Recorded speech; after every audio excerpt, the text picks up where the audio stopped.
काल दिनांक 20/8/25 रोजी सायंकाळी 7 वाजण्याच्या सुमारास यवत पोलीस ठाण्याच्या हद्दीत पुणे सोलापूर हायवेला एका भरधाव स्विफ्ट गाडीने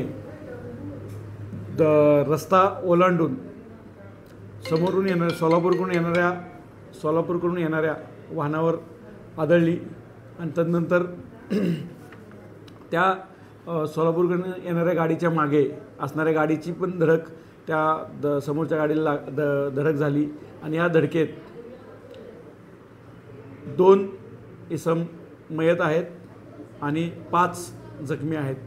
त्यात ज्या गाडीमुळे हा अपघात झाला त्या गाडीचा ड्रायव्हरही जखमी आहे। त्या ड्रायव्हरच्या विरोधात यवत पोलीस ठाणे येथे गुन्हा दाखल करण्यात आलेला आहे आणि पुढील तपास PSI भोसले हे करत आहेत।